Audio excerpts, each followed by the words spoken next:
ओम नमो भगवते वासुदेवाय। ओम नमो भगवते वासुदेवाय। ओम नमो भगवते वासुदेवाय। ओम नमो भगवते वासुदेवाय। ओम नमो भगवते वासुदेवाय। ओम नमो भगवते वासुदेवाय। हरे कृष्ण। हरे कृष्ण। तो आज बुधवार के सत्संग कार्यक्रम में सभी का स्वागत है। तो आज से ये शहादा में इस्कॉन का नया सत्संग प्रचार केंद्र सोमवार को 5 तारीख को इसका उद्घाटन हुआ था। आज से ये हर बुधवार को यहाँ राम मंदिर में शाम को 7:30 से 9 बजे तक कथा कीर्तन और सभी के लिए भोजन प्रसाद रहेगा। तो अभी देखते हैं कि इस्कॉन के द्वारा पूरे वर्ल्ड में प्रचार हो रहा है किसका? भगवत गीता और भागवतम का। तो हम देखते हैं कि कलयुग का जमाना है और बहुत सारी चीज़ों का प्रचार हो रहा है कि नहीं? हो रहा है कि नहीं? छोटी वस्तु से लेके बड़ी वस्तु का भी प्रचार हो रहा है कि नहीं? हो रहा है ना? और सबको क्या है? आकर्षण कर रहे हैं। इससे क्या हो रहा है? सभी जीव लोभ हो रहा है ना। तो इस्कॉन का मुख्य कार्य क्या है? प्रचार करना। तो भगवत गीता और भागवतम का प्रचार करते हैं हम, बराबर। तो मैंने बोला कि ये भौतिक जगत क्या है? सुख का बना है कि दुख का सागर है? सुख का, दुख का। भगवान भी गीता में कहते हैं ना, दुखालय अशाश्वतम, बराबर। तो अंतर्राष्ट्रीय कृष्ण भावना उत्सव, उसका मेन उद्देश्य है घर घर जाके गीता और भागवत का प्रचार करना, बराबर। उससे क्या होगा? कई लोग कहते हैं ना कि आप भगवत गीता का प्रचार करके क्या करेंगे, इससे क्या लाभ होगा? तो मैं आपसे पूछता हूँ कि भगवत गीता और भागवतम का घर घर जाके प्रचार करने से क्या लाभ होगा? क्या लाभ होगा? हिंदुत्व बढ़ेगा। हाँ, हिंदुत्व। वो तो घर घर जाके है, लेकिन एक्चुअली क्या मीनिंग है? अभी तो चलो, वैसे तो ये सनातन धर्म है ना, आदि अनादि काल से ये चल रहा है ना। तो कई लोग बोलते हैं ना, आप ये गलत कर रहे हैं, बराबर। तो ये करना चाहिए कि नहीं? है सही है ना? हमको कई लोग कहते हैं, देखो यहाँ इस्कॉन के द्वारा पूरा वर्ल्ड में प्रचार हो रहा है और ये हमने भी नंदुरबार से हम प्रचार करते हैं पूरा डिस्ट्रिक्ट में। तो शहादा में अभी क्या है आपको पता है? तो पहले पिछले साल राधाष्टमी हमने बड़ा की थी, पटेल रेसिडेंसी, पता है? वहाँ सबसे बड़ा प्रोग्राम किया था। वहाँ कम से कम 5000 पब्लिक आई थी। और हमने इससे पहले भी कम से कम हमारा 2020-21 से हमारा यहाँ प्रचार चल रहा है, बराबर। हम भगवत गीता, भागवतम, रामायण आदि घर घर जाके प्रचार करते हैं। और आपको पता है तो यहाँ काशीमा नगर में हम 2021 में 1 महीना रुके थे। ये राजू भाई कोई है ना घर, राजू भाई, हाँ, तो उसके घर में रुके हम, तब से प्रचार हमारा चल रहा है यहाँ, बराबर। तो अभी सभी लोग बोल रहे हैं कि भाई दुनिया तो बहुत आगे बढ़ चुकी है ना टेक्नोलॉजी में और सभी चीज़ में, है कि नहीं? तो इसकी किसी को आवश्यकता नहीं है? भगवत गीता, रामायण, भागवत की आवश्यकता है किसी को? है। लेकिन सबको लगता है कि भाई हम तो बहुत आगे बढ़ गए, हमको ये तो क्या है, 50 साल पहले की बात कर रहे हैं आप, हैं? हमारे दादा परदादा पढ़ते थे, अभी तो ये कुछ पढ़ने की ज़रूरत नहीं, ऐसा बोलते हैं ना। ज़रूरत है आपको लगता है? अभी ये इतना जाहिरात हो रहा है, ये ले लो वो, उससे तो क्या होता है, हमारा मन क्या होता है, शांत होता है कि विचलित होता है? हम कितना भी घर में दुनिया भर का इकट्ठा सामान कर ले तो क्या उससे शांति मिलेगी हमको? मिल सकती है? करोड़पति भी है ना कई लोग हैं, तो वो क्या सुखी है? उसको तो लगता है ना हम सुखी है, हैं? हैं? हम सुखी हैं? हम सुखी है क्योंकि उनको नींद नहीं लगती। नहीं, हम भी सुखी कहाँ हैं? नहीं, वैसी बात नहीं। हाँ उनके पास पैसा ज़्यादा रहा ना, हाँ, तो ये गाड़ी चली जाएंगी, कोई लेके जाएगा, इसकी वजह से वो घर के वो तो वैसे तो एवरेज लिविंग एंटिटी सभी जीव क्या है? दुखी है ना। बराबर। जिसके पास कुछ नहीं है वो भी कुछ पाने के लिए क्या करता है? संघर्ष करता है ना, है कि मेरे को ये चीज मिल जाए तो मैं क्या हो जाऊंगा? सुखी। लेकिन वो मिल जाती फिर भी हम क्या सुखी होते हैं? उसके बाद क्या होता है? ज़्यादा क्या विलास, आपके पास 1 करोड़ आ गया तो आप क्या सोचेंगे? और आने कौन हैं? और 1 करोड़ आने कौन तो करोड़ आने से कहीं देखो, हमारी जीवन जरूरियत क्या चीज है? हैं? हमारी जीवन जरूरियत क्या चीज है? आहार, निंद्रा, भय और मैथुन। ये 4 चीज तो क्या है? सामान्य है ना, पशु में भी हम में भी है, हैं? सभी जीव संघर्ष कर रहे हैं कि नहीं ये 4 चीज के लिए? लेकिन फिर भी कोई सुखी नहीं है। सुखी है मनुष्य, लेकिन पशु सुखी है। देखो क्यों? उसको तो सारी चीज 4 अवेलेबल आसानी से मिल जाती है ना। उसको ज्यादा काम करना पड़ता है, 12 घंटा, 14 घंटा, 18 घंटा। तो मनुष्य को ही क्यों करना पड़ता है?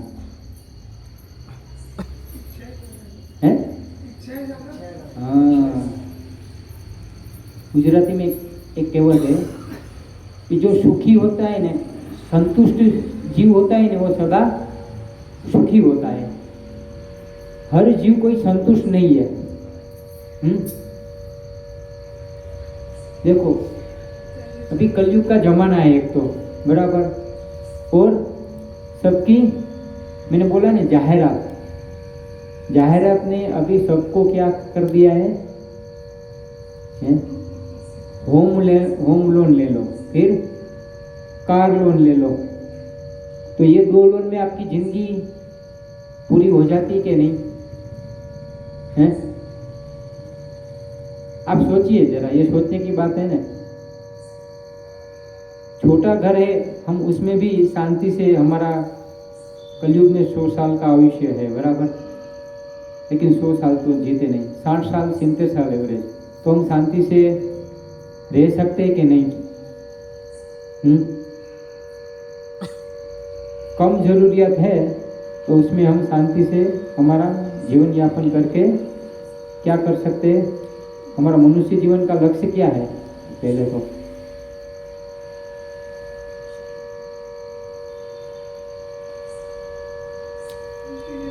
है क्या? किनके जैसा?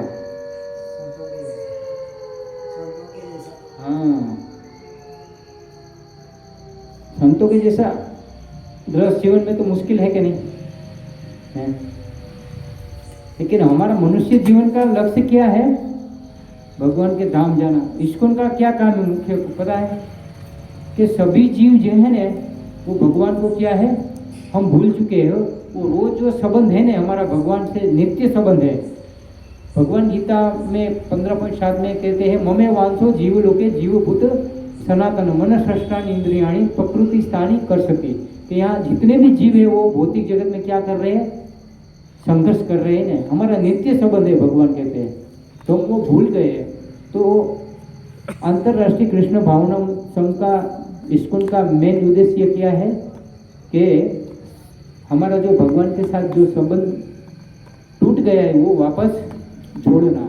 वो जोड़ना कैसे? कोई लालच देके हैं? लालच नहीं, जो भगवान का नॉलेज है एज इट इज वो देखे, भगवत गीता और भागवतम के द्वारा। तो भगवत गीता में हम देखते हैं कि हर समस्या का सॉल्यूशन है कि नहीं, लेकिन हम क्या पढ़ते हैं? हम कहते हैं ना ये हिंदू का क्या है,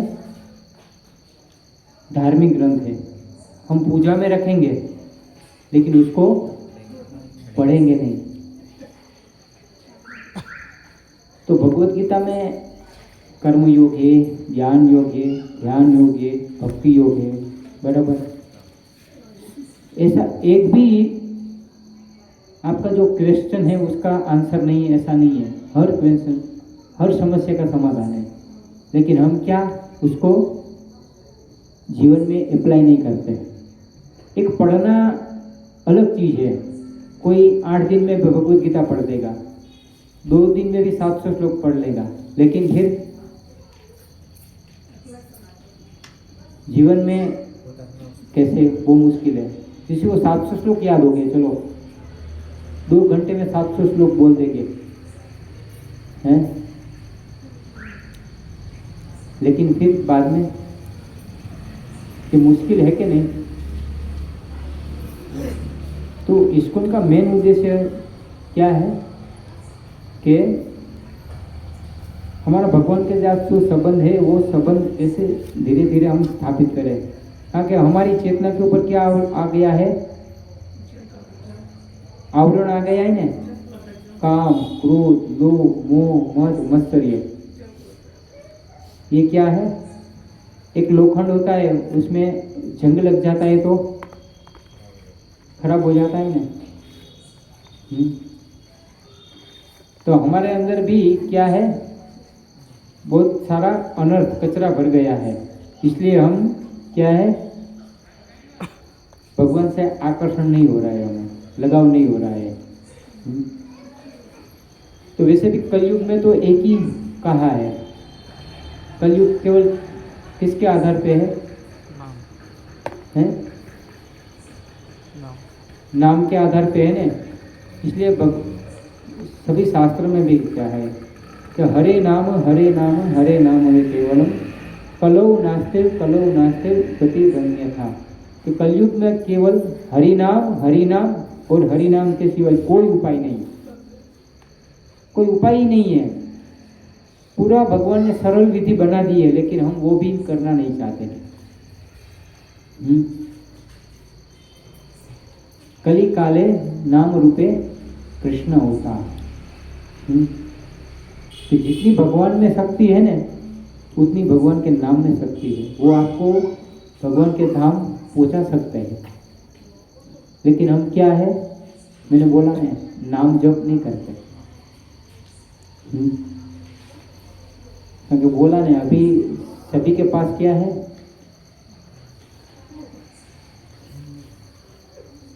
क्या आ गया हाथ में? गीता की जगह क्या आ गया? तो उसमें क्या अच्छा आता है? देखो, आप कभी भी शांति से बैठ के विचार करो, मोबाइल से आपकी चेतना दूषित होती है कि अच्छी होती है? क्या होता है?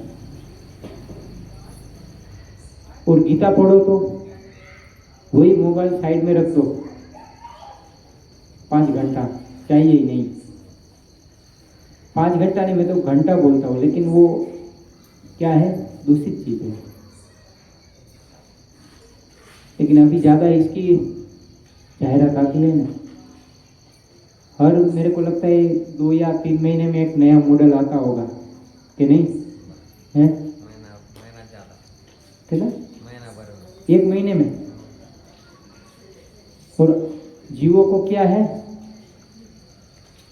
आकर्षण, उसमें हम क्या है, अब से देखो, पहले कितना, 20 साल 50 साल पहले क्या है, छोटे फोन थे ना। इससे पहले तो छोटे फोन से पहले क्या था, लैंडलाइन था ना, वो भी शायद बहुत कम लोगों के पास था। जिसके पास होगा वो भी ऐसा लगता है कि ये पैसे वाला है, ऐसा ऐसा सबकी सोच थी कि नहीं हमारी है। और अभी तो सबके पास है, छोटे बच्चे से लेके तो सभी क्या पैसे वाले हैं, अमीर हो गए हैं। अमीर नहीं हो गए, उल्टा हम क्या है भगवान से दूर जा रहे हैं ना, ताकि भगवान के पास नहीं ले आएगा ये वस्तु। तो जीवन का उद्देश्य है ना, अभी सब क्या ये पथ से चूक गए हैं ना। कलयुग में 99% किसी को कथा में इंटरेस्ट नहीं है। उसी जगह अगर यहाँ मोबाइल का एग्जीबिशन या शोरूम पे कुछ जाहिरात होगी कि एक के ऊपर एक फ्री है, तो अभी पूरा शहादा नहीं आधा शहादा आ जाएगा कि नहीं है कि नहीं है? लेकिन कोई बोलेगा कि भगवत गीता भागवतम के ऊपर यहाँ प्रचार केंद्र चालू हुआ है, कक्षा यहाँ होगी, कथा कीर्तन और साथ में भगवान का उचित प्रसाद भी मिलेगा, तो उसमें किसी को रुचि नहीं है? क्यों नहीं है? क्योंकि मन है क्या है, चंचल है, प्रदूषित है। तो मन को क्या करना पड़ेगा है? घोड़े को जैसे लगाम लगानी पड़ती है ना है? मन को भी लगाम लगानी पड़ेगी। ऐसे नहीं आएगा। क्योंकि सबसे डेंजर है ना तो मन है मनुष्य का। मन है ना, देखो तो अच्छी जगह नहीं लगेगा ज़्यादा। मन क्या है, चंचल। इसलिए अर्जुन ने भी कृष्ण को बोला, मैं वायु को वश कर सकता हूं लेकिन मन को नहीं कर सकता। मन क्या है, हठीला है। आपको एक सोच देगा, तुरंत दूसरी सेकंड में दूसरी सोच देगा। तो आपको, चलो आप गीता भी पढ़ते होंगे, लेकिन मन आपका नहीं लगा तो दूसरी जगह। तो आप मोबाइल में भी देखो ना, चलता ही रहता है ना, आप स्थिर कोई एक चीज नहीं देख पाएंगे। देखो टीवी में भी तो क्या है, मन क्या है, मित्र नहीं, एक जगह स्थिर नहीं रहता कोई भी चीज में। तो हम देखते हैं भागवतम में आती है, अम्बरीश राजा है, उसकी कहानी आती है। स्वयं कृष्ण पदारविंद, उसने सभी इंद्रियां भगवान की सेवा में लगाई थी, सभी। तो उसकी स्टोरी पता है किसी को? भागवत में आती है, अम्बरीश राजा की। पता है किसी को? नहीं। तो दुर्वासा मुनि, वो तो हमेशा क्रोधित रहते, पता है ना। तो उसके घर आए थे, वो तो राजा थे, राजा अम्बरीश। तो वो तो वहाँ अतिथि बन के आए थे। लेकिन एकादशी द्वादशी के दिन क्या हुआ कि वो आए थे तो उसका सत्कार किया। फिर दूसरे दिन पाणा का टाइम होता है बराबर, तो उसने सिर्फ झली पी लिया था, उसकी राह नहीं देखी। क्योंकि एकादशी के दूसरे दिन क्या, द्वादशी को एक फिक्स टाइम रहता है, पता है। हमने उपवास किया है तो द्वादशी को क्या करना होता है, उसका पाना होता है, अन्न लेना होता है वो समय के बीच, तो हमारी एकादशी टूटती है। तो सिर्फ अम्बरीश राजा ने क्या है, सिर्फ पानी पी के एकादशी रहती भी है और भंग भी हो जाती है। तो उसमें दुर्वासा मुनि उसके ऊपर क्रोधित हुए, बाल से एक राक्षस निकाला उसको मारने के लिए। लेकिन अम्बरीश महाराज तो क्या है, भगवान के भक्त थे और सभी इंद्रियां क्या है, भगवान की सेवा में लगी थी। तो वो राक्षस मारने, लेकिन अम्बरीश राजा को बचाने के लिए क्या है, भगवान ने सुदर्शन चक्र छोड़ा। तो अम्बरीश राजा अपने दुर्वासा मुनि सभी जगह गए, स्वर्ग गए, इससे ऊपर गए, शिव जी, ब्रह्मा जी, कोई उसको बचा नहीं पाए। वो सस्वरी एक ही भगवान के पास गोलोक में भी गए थे, वैकुंठ में, गोलोक में, फिर भी वहाँ भी भगवान ने उसको नहीं बचाए कि मैं भक्त के अधीन हूँ। जब वो भक्त के आगे शरणागत हुआ तब सुदर्शन चक्र वापस गया।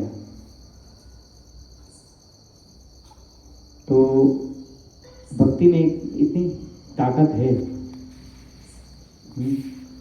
पर हमें क्या करना होगा, भगवान के शरणागत होना पड़ेगा ना। भगवान क्या कहते हैं 18.66 में, सर्वधर्मान परित्यज मामेकम शरणम अहम त्वाम सर्व पापेभ्यो मोक्षयिष्यामि मा शुच। भगवान वहाँ पूरा वचन देते हैं। अभी ये पूरे ब्रह्मांड में कोई ऐसा कोई आदमी है जो आपको वचन दे कि मैं आपको बचाऊंगा, हैं? मैं आपका पूरा जिम्मेदारी में लेता हूँ, हैं? पूरी जैसे एक घर में भी एक वडील होते, पिता, माता पिता उसके पुत्र की जिम्मेदारी लेते हैं ना। तो ये भगवान भी पूरी जिम्मेदारी लेते हैं ना। तू मेरी शरण में आ जाओ तो मैं आपका क्या है, पाप और पुण्य नष्ट कर दूंगा। अगर हमारा पाप और पुण्य नष्ट हो गए तो फिर हम ये भौतिक जगत में रहने का सवाल ही नहीं है ना। फिर हमारा क्या, हमारा जो मूल स्थान है भगवान का धाम है ना। हम कहाँ से आए, भगवान के धाम से नहीं, लेकिन हम क्या उसको भूल गए हैं ना। ये क्या है, बार बार क्या है, जन्म मृत्यु जरा व्याधि दुख दोषानु दर्शन, ये चक्र में हम घूम रहे हैं ना। 84 लाख यूनि है कितनी, भगवान ने आत्मा को कितने ड्रेस दिए, 84 लाख। हमारे पास कितने हो गए, 1-2 ही होगी ना, ज्यादा से 10, लेकिन भगवान ने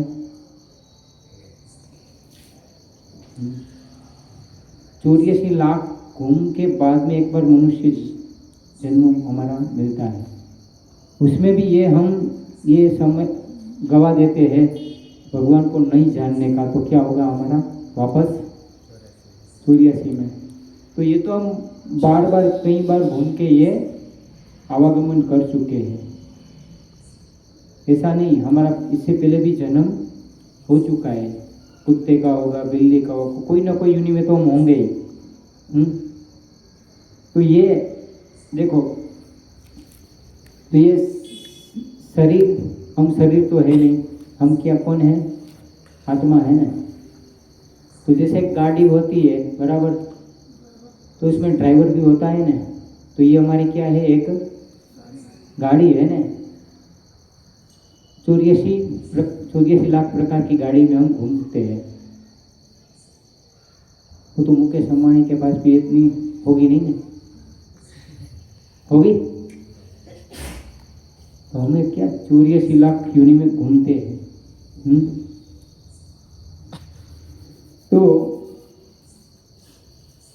तो इस्कॉन का मेन उद्देश्य मैंने बोला ना कि भगवान के साथ जो हमारा संबंध है ना वो स्थापित करना, और घर घर क्या है, गीता पहुंचाना, ताकि कोई गीता पढ़ेगा ना तो उसका क्या है, जीवन का कल्याण होगा। अगर कोई एक पेज भी पढ़ लिया ना तो भी उसको अगर अंत समय थोड़ा सा याद आ गया ना तो भी उसका क्या होगा, कुछ ना कुछ लाभ उसको होगा।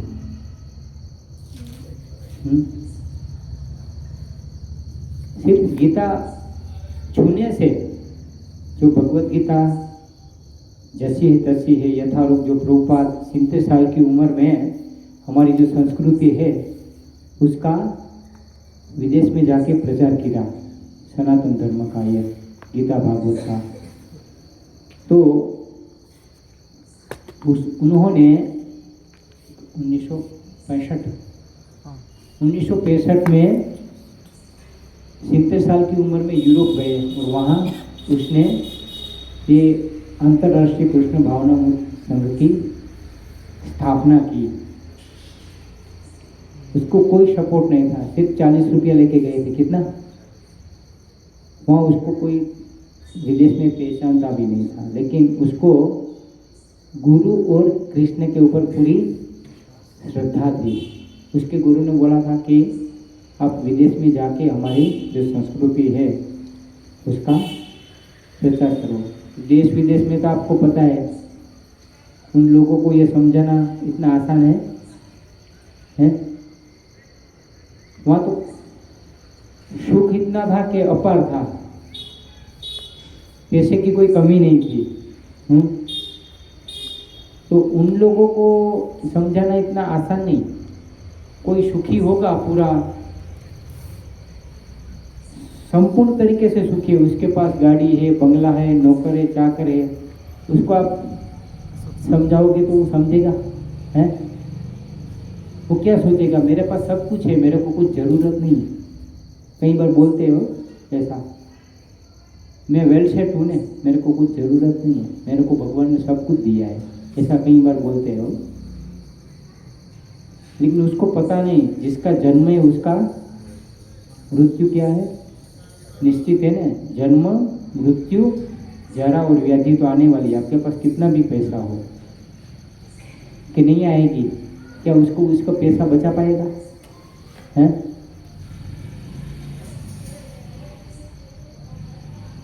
बचा पाएगा?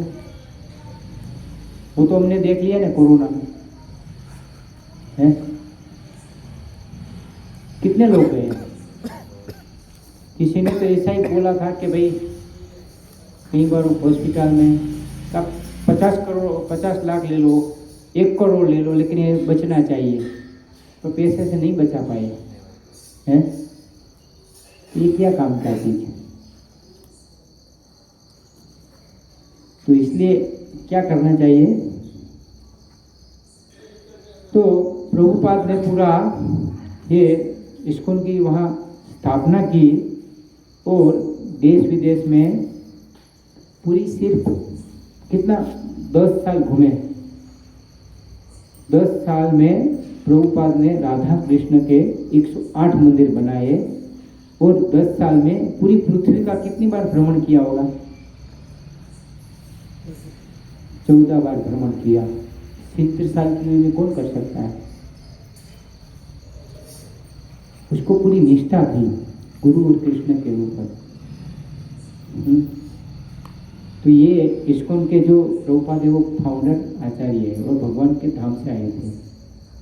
तो ये भगवत गीता ज्ञान भी हम देखते हैं, बहुत सारे लोग प्रचार करते हैं, लेकिन ये ज्ञान आपको पता है तो भगवान ने भी 4 बोनोफाइड संप्रदाय बनाया है, पता है? तो भगवत गीता ज्ञान उसने एक तो सबसे पहले ब्रह्मा जी को दिया, फिर लक्ष्मी जी को दिया, फिर रुद्र संप्रदाय शिव जी को दिया और 4 कुमार को।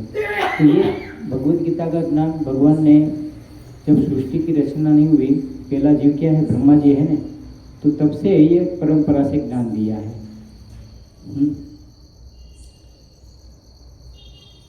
तो परंपरा से ज्ञान आ रहा है और ये ब्रह्म मध्य गौड़ीय संप्रदाय में इस्कॉन है, जो वर्तमान समय में एक्टिव प्रचार है। तो आपको इस्कॉन पूरा वर्ल्ड में फैला हुआ है, पता है?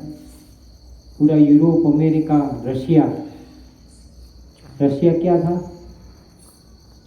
रशिया में कोई प्रचार कर सकता है? कम्युनिस्ट कंट्री थे ना, वहाँ कोई प्रचार नहीं कर सकता, बहुत मुश्किल थी। वहाँ भी भक्तों ने बहुत संघर्ष करके प्रचार किया है। तो अभी रशिया यूक्रेन सब हब हो गया है। वहाँ के लोग हमारी संस्कृति को अपना रहे हैं और हमारे लोग हैं भूल गए ना। तो भारत कहते हैं कि अभी प्रगति के पथ पे है, लेकिन प्रगति के पथ पे आप देखो तो नहीं है। भले कहते हैं कि विकास हो रहा है, लेकिन विकास नहीं हो रहा है। क्या हो रहा है? पतन की ओर जा रहा है ना। देखो ने आज कितने क्लेश हो रहे हैं। आज का युवा पीढ़ी का क्या हाल है? नशे में चूर है ना। कोई उसको प्रॉपर दिशा ही नहीं है। आज के युवाओं को क्या करना है जीवन में है। और घर में भी देखो तो कलह का युग है ना। तो ये मोबाइल, ये सब टेक्नोलॉजी की वजह से क्या होता है, पहले जैसा 150 साल पहले जो जीवन था ऐसा अभी जीवन है किसी का? संयुक्त कुटुंब है और जो बच्चे भी उसकी माता पिता की सुनते थे, ऐसा अभी है? अभी क्या है, पूरा सत्यानाश हो गया है। फिर भी हम कहते कि हम एडवांस हो रहे हैं। भले भौतिक प्रगति हम कितनी भी कर लें, लेकिन जब तक आध्यात्मिक में आप प्रगति नहीं करेंगे तो वो प्रगति नहीं है। हमारा जीवन किस ओर जा रहा है वो पता है? जैसे हम जीवन जी रहे हैं तो पहले आसानी से सब लोग जीवन जीते थे ना। उसको चाहिए क्या? मैंने बोला ना, रोटी कपड़ा मकान शांति से मिल जाता है। अभी कितना संघर्ष करना पड़ता है? इतना संघर्ष करने के बाद भी क्या होता है? सुख नहीं है ना। क्यों सुख होगा? हमने क्या है, हमारे परम पिता को क्या है भूल गए। जो सबके पालनहार है ना, भगवान कृष्ण परम पिता है हमारे, लेकिन हम उसको भूल गए। वहीं से सब चीज तो आती है ना। सूर्य उगता है, आसमता है, सब चीज, लेकिन हम उसको क्या है भूल गए। और फिर हम अपने पिता से दूर होकर हम सुखी रहना चाहते हैं, रह पाएंगे? तो क्या करना पड़ेगा? वापस क्या है, पुनः संबंध हमें क्या करना पड़ेगा? स्थापित करना पड़ेगा ना। तो स्थापित कैसे होगा है? कैसे करेंगे? कैसे करना है? पुरानी संस्कृति वापस। पुरानी संस्कृति तो बराबर है, फिर भी भगवान से जुड़ने का कोई तो मार्ग है ना, कि नहीं? हाँ, भक्ति और भगवत गीता क्या है? गीता भागवत हमें क्या करना पड़ेगा? पढ़ने पड़ेगा। और भगवान से कनेक्शन क्या है, करना पड़ेगा। कैसे करेंगे? जैसे रेलवे में कहीं जाना है तो टिकट लेना पड़ता है ना। तो भगवान के धाम जाने की भी एक टिकट है। हरे कृष्णा कृष्ण कृष्ण हरे हरे, हरे राम राम राम हरे हरे। वो मंत्र का जाप करने से क्या होगा? हमारा भगवान के साथ जो संबंध हम भूल गए ना, वो क्या है, धीरे धीरे स्थापित होगा। और हमारा जो हृदय में कलमश है वो धीरे धीरे क्या होगा? दूर होगा ना। क्योंकि हम भगवान को ऑलरेडी भूल ही चुके हैं। देखो, भूल चुके हैं कि नहीं? तो कलयुग में इसलिए बोला ना कि एक ही उपाय है, नाम आधार। और नाम आधार में भी कोई भी मंत्र लो और आप पार हो जाओगे, ऐसा नहीं है। आप डोंडे जाके या अलग कहीं भी टिकट लो और आप बॉम्बे पहुंच जाओगे, ऐसा है? भूसावल की टिकट लो और इधर जाना है, गुजरात द्वारका जाना है तो पहुंच जाओगे। तो सभी मार्ग एक जगह नहीं जाते। तो शास्त्र हम क्या पढ़ते नहीं, इसलिए शास्त्र में सब कुछ दिया है।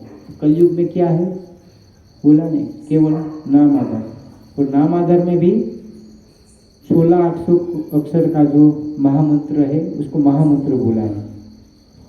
हरे कृष्ण कृष्ण कृष्ण हरे हरे, हरे राम राम राम हरे हरे, इति षोडशकौ कलिकल्मष नाशनम।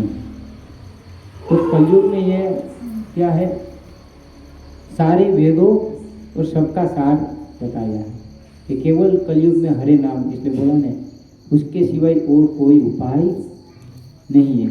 स्वयं ब्रह्मा जी ने भी ये बोला है कि नारद मुनि जब गए थे कि कलयुग के जीवों का उद्धार कैसे होगा, तो ये एक ही है, बाकी कोई दूसरी प्रोसेस नहीं है कलयुग में।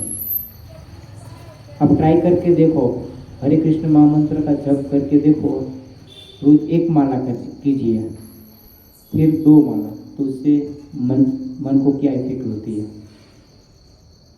तो महामंत्र बोला है वो, तो क्या होगा, वो मंत्र को क्या करेगा, मन को कंट्रोल करेगा ना, तो शांत करेगा। बाकी आपको कोई चीज नहीं कर पाएंगी। तो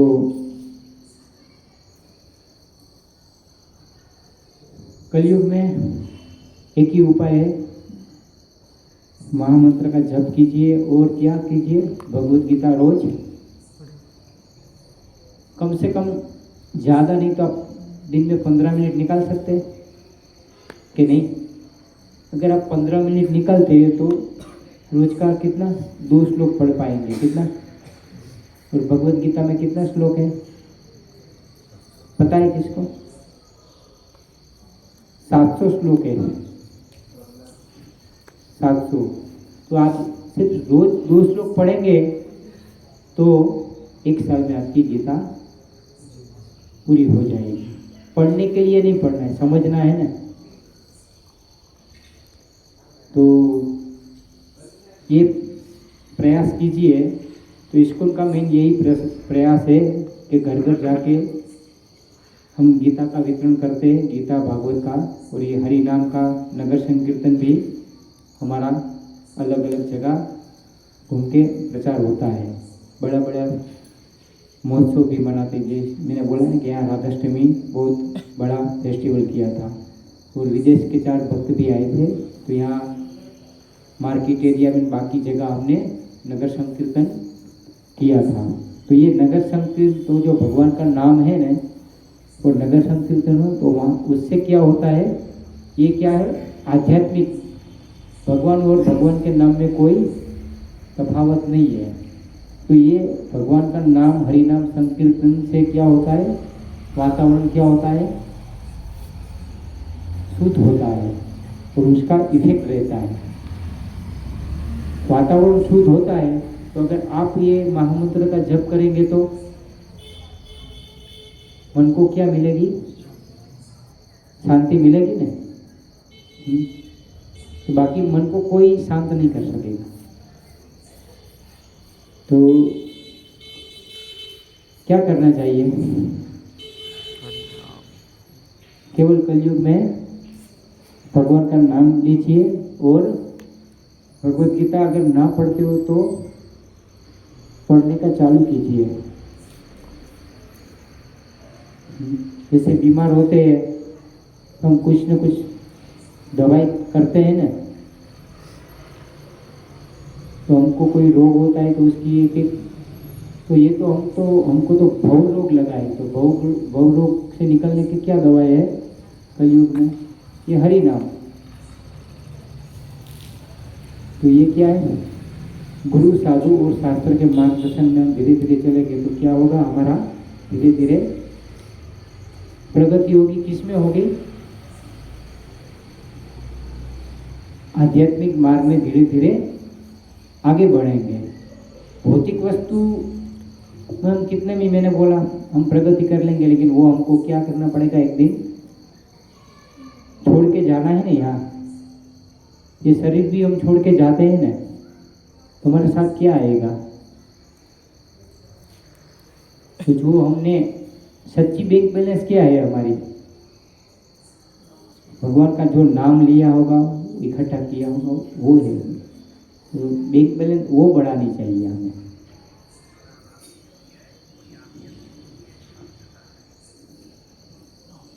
ओके, हरे कृष्णा। तो आज तो पहला दिन था, और अभी हर बुधवार को हमारा सत्संग शाम को 7:30 से 9 बजे, कीर्तन, कथा और बाद में सभी के लिए स्वादिष्ट भोजन प्रसाद रहेगा।